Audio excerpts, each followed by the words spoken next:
Hi, I'm Adam Summer. You're listening to the Yerushalmi Talk podcast with the support of the Yeshivat Devar Yerushalayim in Har Nof, Jerusalem.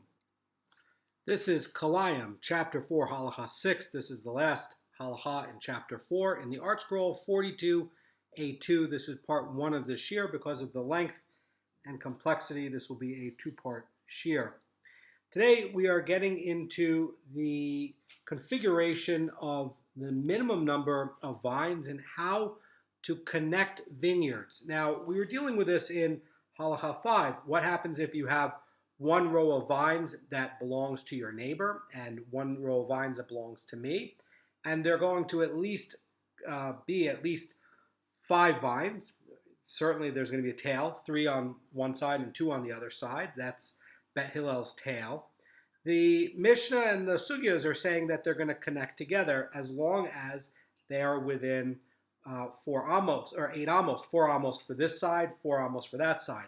In other words, the same thing is going to be happening here, but we're getting new information. In the last Mishnah, it would be for what would be for a small vineyard. Now we're going to get into what about a large vineyard. A large vineyard can be 3 rows of 3, that's going to be 9 vines. In a small vineyard, it's going to be 2 rows of 3, that's 6 vines. But again, the minimum quantity to be a vineyard by all opinions is going to be 5 vines. Anything less than that is just a collection of vines. But the deep point here, it's continuing with this theme about you have disparate areas that have vines, and are they going to be close enough to combine together to count as a vineyard? That's going to be the idea. And then what's going to happen if you're going to want to plant foreign species? Because again, keep in mind, if it's just a collection of a few vines, less than 5, then the setback is going to be 6 tefachim. A tefach, again, is a handbreadth. But if it counts as a vineyard, then it's going to be 4 amos in all directions. And basically, then the question is going to be, well, what's going to be happening in this in-between area if you have some vines over here and some vines over here, and they're close enough to connect? At what point are they going to be close enough to count as a vineyard now where you have, say, a large vineyard, and now you have one row, and then another row? Is it going to be a collection of vines or a vineyard? Can you plant things in between it or not? How do you determine it? So the Mishnah says if someone plants 2 rows of vines, if there are not 8 amos between them, he may not introduce foreign seed there. Again, we have 2 rows of at least 3 vines each, or even 5 vines where you have 2 facing 3, where you have Bet Hillel's tail. That qualifies as a vineyard. But when you have 2 rows that are going to be less than 8 amos apart, the idea is that this Mishnah is saying that they're going to connect together to form a vineyard. And therefore, because it counts as a vineyard, you can't plant anything between it. So foreign seed can't be planted between these rows or within 4 amma on the surrounding areas of these vines, on the outside areas of these vines. Now, the Mishnah continues, says, if there were now 3 rows of vines, so now we're getting into a large vineyard. The last one could have been a small vineyard, where you're talking about 6 vines. It could have been a halachic vineyard of 5 vines, a small vineyard where it's 3 and 3, total of 6. But now we're getting into a large vineyard. Now, a large vineyard, what this is going to be introducing has a chiddush to it. Tanakh is going to be saying that there's something new that happens with the halachic status of a large vineyard that we didn't know about before. And here is the surprise. It says, if there were 3 rows of vines, in other words, 1 row and then another row and then another row, and 3, 3, and 3, if there were not 16 amos between 1 row and the other, he may not introduce foreign seed there. So that's a big chiddush. In other words, when you have 2 rows, they're considered unrelated if they are separated by 8 amos. But 3 or more rows are considered unrelated only when they are separated by 16 amos and more. So if they are within 16 amos of each other, they're counted together to form a vineyard, and within that, it's going to be completely forbidden to plant foreign seed. So again, this 3rd row now starts to change it. So now you have the classification of a large vineyard, And whereas before, if you had 2 rows of 6, you'd be at 8 amos. And now if you have this third vineyard out there that is now 12 amos apart, which certainly is less than 16, that the 3 of them combine together. Before you might have said, well, this 3 vines over here at the end is really going to be a separate collection of vines by itself, and therefore I can plant between the second and third row. You have, again, in this example, 2 rows of 3 vines, and between them is 8 amos. Okay, we agree that they connect, fine. But the surprising thing is you say, well, there's this third row out there, and you're going to say that anything less than 16 amos is still going to connect the 3 together as a large vineyard. That is the Hiddush. That's something that we didn't know before without this Mishnah telling us.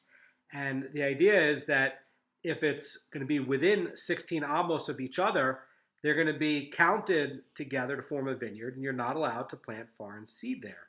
That is the big surprise. Now, the Mishnah continues, says, Rabbi Lazar ben Yaakov says in the name of Hananiah ben Chanichai, even if the middle row of a 3-row vineyard was destroyed, leaving only the 2 outer rows, and there are not 16 amos between one row and the other, he may not introduce foreign seed there, though had those 2 rows been planted that way to begin with, it would have been permitted to introduce foreign seed within the gap of merely 8 amos between them. The idea is that Rabbi Eliezer ben Yaakov is holding that while it's true that an 8 amma gap between 2 rows is going to be generally enough to prevent them from combining together to form a vineyard, the law is going to be different when you have a pair of rows that are remnants of a 3-row vineyard where the middle row is destroyed. And in that case, foreign seed can't be introduced between these remaining rows, and even if they're going to be separated by at least 16 amos. And the Tanna Kama is going to be considering this case to be no different than the standard case of 2 rows, so this gap of just 8 amos is going to be enough to allow the introduction of foreign seed there. In other words, what Rabbi Lazar ben Yaakov is doing is taking Bet Shammai's position. Bet Shammai's position was that there's going to be a special standard when you have a blank patch in the middle, something that was destroyed. It wasn't planted that way in the beginning. And they want you to plant it that way in the beginning. And if you didn't plant it that way in the beginning and something got destroyed, they're going to penalize you. And that's what this is saying as well. In Bet Shammai's formulation, they're penalizing you with an extra 50% unusable space that Bet Hillel doesn't penalize with you.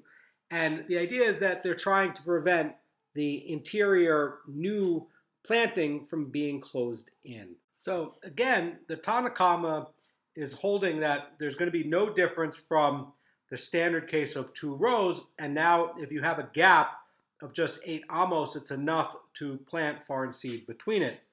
So that's going to be a big hiddush of what the Tanna Kama is coming with in the case of a destroyed field. Now, the Mishnah gets into an interesting story, and you got to put your math hat on a little bit. It says like this. In the Mishnah, it says, if someone plants his vineyard of 3 or more rows at 16 amma intervals, it says that it's permitted to introduce foreign seed there. And Rabbi Yudah says it happened in Salmon, which is going to be a place that a certain individual planted his vineyard at 16 amma intervals. So that, by the way, corresponds with what the Tanna Kama says is okay. And so you have your 9 vines, and they're separated by 16 amma intervals. And then it says like this. So you're going to have row 1, then you're going to have a barren area. That's going to be 16 amos between row 1 and now row 2. Now you're going to have a plowed area in row B. And the difference between row 2 and row 3 is going to be 14 amma. Now you're going to have area C, which is going to be barren again between row 3 and row 4. That's going to be 16 amma. And it's going to continue like that. So then between row 4 and row 5, you're going to have a plowed area. It's going to be 14 amma. Then between row 5 and row 6, a barren area, 16 amos. So in the plowed areas between the vines, it's going to be 14 amos. And between the barren areas between the vines, it's going to be 16 amos, and this pattern continues. So Mishnah says it happened in Solomon that a certain individual planted his vineyard at 16 amma intervals, and he would turn the branches of every 2 adjacent rows toward the same direction so that the vines face each other, and he would plant only the plowed area between these rows. And the following year, he would turn the branches toward the area of the previous planting and then plant the previously uncultivated area which had been occupied by vines the previous year. And it says that the matter came before the sages for ruling, and they allowed it. So the idea is that Rabbi Yehuda is telling a story in support of the ruling that just happened, and is talking about this place of Solomon, that this individual planted vines over a very large area, leaving 16 amos gaps between the row, and then he would sow the areas between the rows with foreign seed, but in order to prevent the soil from becoming depleted, he wanted to avoid sowing the same area each year. In other words, he had some sort of crop rotation scheme or method going on. You could find a similar story going on in Bavli, Baba Batra 29a. Anyway, he's creating a plan to leave gaps between the rows, and these gaps between the rows would be empty, and they would alternate in the years, and then by planting every other gap on any other year, and then in this way, he would plant the areas that had been left fallow the last year, and he would switch it. And then what he was doing is he was taking the trailing part of the vines and moving them to the other side. So there's 2 ways to do vineyards. One can be on a trellis. One can be where the vines go along the ground. And the Tanakama are saying that the kind that goes along the ground produces better quality grapes because it doesn't tax the plant. And also, by the way, we measure, where are we measuring the gaps between row 1 and row 2 from? We're measuring it from the stump of the tree. So we're not really concerned about where you're facing the vines.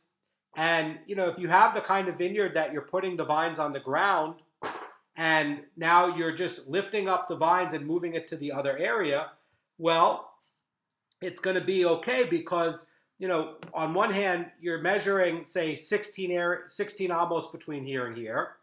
And in the other case that you have a plowed area, 14 amos is certainly going to be, less than 16 amos. It's going to connect together. And basically, you're not saying that any of the growth from, say, row 2 and row 3 are having where the vines are, coming together to forbid something that you have in the middle. No, because you've taken the vines and put them onto opposite sides. And now, you've alternated so that, you're planting something in the middle now, and you don't have the vines coming in to create a Kilayim issue where something's mixed up. Again, part of the thing here is that you're measuring from the trunk of the plant. Part of the thing here is that you're lifting up the vines off the ground and you're moving them to the other side that you're not planting. That's how they're doing it. And it says that the matter came before the sages for ruling and they permitted it. So according to the Rosh, we're seeing that Rabbi Yehuda is coming to corroborate the Mishnah's ruling. And the Rambam understands it a little bit differently. And he's saying ordinarily, even if a gap between the rows is going to be permitted for planting, the planting must be distanced 6 tefachim from the rows. And from the cited incident, we're learning that if the branches of the vines are trained away from the area of being planted, no distancing whatsoever is going to be required. That's to say that by training the vines away from the areas to be planted, the person made the entire 16 amos in these areas available for planting, and that's what the sages are permitting. So the Mishnah now goes on to something also kind of new. So we saw before that the Mishnah ruled that the vineyard containing 3 or more rows, one can't introduce foreign seed between the rows unless they're separated by at least 16 amos. And by the way, Rabbi Yehuda comes along and gives a story that supports it. In other words, this fellow had a very complicated rotation system, and he would lift up the vines and make it so that no vines were in between the 16 amma thing when he's planting in between these areas. And so Rabbi Meir and Rabbi Shimon are going to dissent from that. And it records the dissenting view. Rabbi Shimon, Rabbi Meir say that even if one plants a vineyard of 3 or more rows at 8 amma intervals, it is permitted. So unlike the Tanna Kama, who's going to differentiate between a 2-row vineyard and those containing 3 or more rows, Rabbi Shimon and Rabbi Meir is holding that the same 8 amma measure applies in all cases. In other words, whether there's 2 rows or 3 rows or 4 rows, it's not going to go up to 16 amos. It's going to stay at 8 amos. In other words, you're going to have a 4 amma area from this set of vines and a 4 amma area from that set of vines connects to be 8 amos. And then when you go to plant a third one, you don't get this weird 16 amma area that now can connect 3 of them. It still stays at 8. Because between the second and third row, they would say, well, it's 4 amma from the second and third row on this one. And between, the third row and the second row, another 4 amma, that adds up to 8 amma. So the idea is that, they're saying that in their view, even if you have a lot of rows and they're planted 8 amos apart, they're not going to combine to form a vineyard. And basically what they're saying is that you can actually plant foreign seed between these rows after you've distanced it 6 tefachim from each vine. In other words, what it's saying is that because it doesn't count as a vineyard unless it's at a certain distance, let's say, they basically are going to be saying that, look, if you're going with this third row up to 16 amos between the second row and the third row, it doesn't combine to create a large vineyard. All you have now is a third row that's a collection of vines, and you have the first 2 rows are going to be a vineyard, and between the second and third row, you can plant. But what's your setback going to be? Well, they would say that because this one's a halachic vineyard, they would say that it's going to be 4 amos from this one. And so then the difference over there is going to be, 6 tefach from the outer row. And then between that 4 tefach gap and the 1 amma gap, which is 6 tefachim, over here, you can plant all what you want in between there. That's what Rabbi Shimon and Rabbi Meir are holding. So let's get into the Gemara. The Gemara is going to talk about the first ruling where foreign seed can't be introduced between 2 rows if they are less than 8 amos apart. And again, the idea is at what point does a vineyard connect together so that you're not saying, well, this is a collection of vines and now my setback is going to be 6 tefachim. You're saying, no, this is going to be a vineyard and my setback is going to be 4 amos. So Rabbi Zera says that the 8 amma distance necessary to separate between 2 rows is exclusive of the place occupied by the trunks of the vines. In other words, we're getting back to where do we measure from? And the Pnei Moshe says when figuring out the distance between 2 rows, the width of the vine themselves is not taken into the account. Only the rows are separated by at least 8 amos of empty space, and they are not reckoned as forming a vineyard. So, in other words, when you're looking at the setback, you're not looking at the trunk, you're looking at the empty area, okay? That's what Rabbi Zera is saying. And there's a similar rule, and it says in this Gemara, and just as you say that the 8 amma distance necessary to separate between 2 rows is exclusive of the place occupied by the trunks of the vines, similarly, it is true that the minimum 4 amma distance between 2 rows is exclusive of the place occupied by the trunks of the vines. In other words, are you counting the trunks of the vines or are you only counting the empty area? Where does your setback start from? So the Gemara is teaching that the measure of the 4 amos does not include the space taken up by the trunks of the vines. Unless there are 4 amos of empty space between the rows, they do not form a vineyard. And the Gemara now moves on to a short Amoraic statement, which is going to have an explanation that comes right away. Rabbi Lazar says in this Gemara that the rabbis were more stringent with the interior of the vineyard than with the exterior of the vineyard. Now, why would that be the case? We've gone through this chapter 4, and we see that, it comes up again, all the stuff from chapter 3, where we're worried about melons enclosing the middle parts and the middle things that you've planted. We've seen this also in chapter 2, where you're going to try to plant test strips. Well, the Tanna Kama are worried about closing in the middle species. And so they're going to be worried again over here with what are you doing with the area between. They're going to be more strict with this area between than when you're looking on the areas on the outside. And this is always going to be a touchstone that comes up when you want to look at Kilayim. You want to look at what's going on in the middle. If you're going to try to do something in the middle, it's generally going to be ruled as more strict because, again, there's the fear of closing in something because now you're violating something in the Torah. That's a d'oraita thing, not to sow a mixture. So the Gemara continues, and Rabbi Zera says that while I was yet there in Bavel, I established the statement of Rabbi Lazar as describing how the law of a space within a vineyard is dependent on the degree of separation between the rows. And the Gemara says, namely, the interior of the vineyard, and that's going to refer to the space of up to 8 amos between the rows. And while the exterior of the vineyard refers to space of up to 16 amos, but more than 8 amos between the rows within a vineyard of 3 rows or more.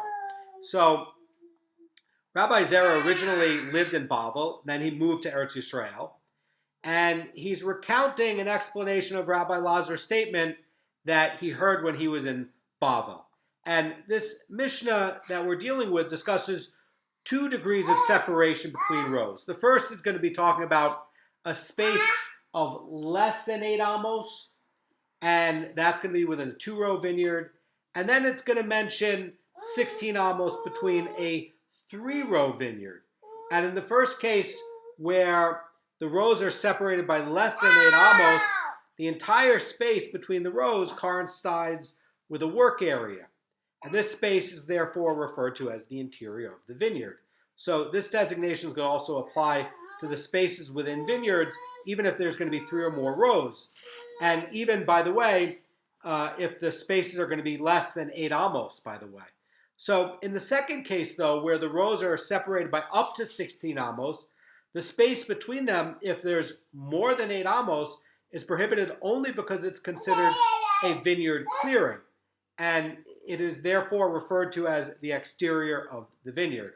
So that's a big hiddush here. And in other words, what Rabbi Zera is saying that Rabbi Lazar is saying while they were in Bavel is that they're saying that they're trying to explain in precisely what way a space measuring up to 8 amos has more stringency than a space measuring between 8 amos and 16 amos in a 3-vine vineyard, a large vineyard. And the Gemara is going to continue, and it's going to say that Rabbi Lazar, when he asserted that the rabbis were more stringent with the interior of the vineyard than the exterior of the vineyard, was saying as follows. When the space between the rows is from 4 amos to 8 amos wide, the introduction of foreign seed within that space is prohibited. And that so far is logical. We've already gotten to that point. We understand that. The Gemara continues, though, and it says that if the foreign seed was planted there, it renders forbidden the produce of the vines and the seeds, and that we know. But here's the chiddush. The Gemara says, but when the space between the rows is from 8 amos until 16 amos wide, then the introduction of foreign seed is prohibited. But if the foreign seed was planted there, it does not render forbidden the produce of the vines and the seeds. In other words, while it's true that 3 or more rows planted up to 16 amos apart is going to combine to form a vineyard, and that's going to be where, in some respect, though, this third set of vines is going to have a leniency. And Rabbi Lazar is holding that if you planted within this 16 amma gap some foreign species, it doesn't exclude the seeds that you planted or the vines. That's a very big hiddush, and that seems to be rather radical. Why is this? Because Rabbi Lazar is holding that under biblical law, rows planted at intervals of 8 amos or more never combine to form a vineyard, regardless of the number of rows involved. And the prohibition for spaces between 8 amos and 16 amos wide is going to be a d'Rabbanan enactment. In other words, Rabbi Lazar is saying that the rabbis enacted that this 3-row vine that's floating out there, these 3 vines over there, are going to connect together. And what Rabbi Lazar is pointing out is a rabbinic ordinance that was not stated in rendering a mixture forbidden unless it's after the fact. And, again, the guy came and planted there between row number 2 and row number 3, and row number 3 is 16 amos away, and, somebody planted something over there. In other words, the rabbis were being more stringent with the first and second row than between this 3rd row, where the 3rd row is going to be up to 16 amos away. And all of a sudden, Rabbi Meir and Rabbi Shimon don't look so off, because they're saying, no, the 3rd row is up to 8. What this is all hinting at is maybe there is a rabbinic enactment over there for getting up to 16 that's going to connect together, and maybe there really is a leniency over here on what you can plant with. So the Mishnah now is going to get into the next step, and the Mishnah stated, Rabbi Lazar ben Yaakov says that even if the middle row of 3 was destroyed and there are not 16 amos between one row and the other, he may not introduce foreign seed there. And Rabbi Lazar ben Yaakov evidently is holding that when the middle row of a 3-row vineyard is destroyed, that the resulting space that comes up now is going to have the status of a vineyard clearing. And therefore, you can't plant foreign seed there unless there's at least 16 amos now between row 1 and the new row 2. This Gemara is explaining how it's possible that the space in the middle can be flanked by no more than a single row on any of the sides. And the Gemara says, Rabbi Yossi said in the name of Rabbi Yochanan that this opinion of Rabbi Lazar ben Yaakov accords with that of Bet Shammai, which is, by the way, what I said in talking about the Mishnah. And the Gemara says, just as Bet Shammai says that a single row constitutes a vineyard, so too Rabbi Lazar ben Yaakov says that a single row constitutes a vineyard. And the idea here is that Rabbi Lazar ben Yaakov is referring to a case where a vineyard composed of 3 5-vine rows, where the middle row is destroyed, and now the resulting cleared section will be flanked by a single 5-vine row on either side. And since Rabbi Lazar ben Yaakov considers 3 single rows to constitute a vineyard, which is what Bet Shammai says, the clearing is indeed flanked by a fully qualifying vineyard on either side, and therefore it would get the stringency of a vineyard clearing. Now, the Vilna Goan says that while Rabbi Lazar ben Yaakov agrees with Bet Shammai that a single 5-vine row constitutes a vineyard, his position regarding the maximum width of a vineyard clearing is going to follow the opinion of Bet Hillel, which is what the Mishnah is going to be talking about in Halacha 1. And the idea is that, says the Vilna Goan, that a vineyard clearing is prohibited only if its width measures less than 16 amos, not 24 amos, by Bet Shammai. In other words, that Bet Shammai was applying a penalty for not having planted this in the beginning. And the Gemara is going to say, but Rabbi Lazar ben Yaakov does follow the view of Bet Shammai that even a single row constitutes a vineyard. So how can he state that in the Mishnah that 2 remaining rows that had been planted that way to begin with would be permitted where you have just 8 amos? So the Gemara is now questioning this and saying, however, you wish to clarify this 2-row vineyard according to Bet Shammai, then a mere 8 amos of intervening space would be enough to permit foreign planting.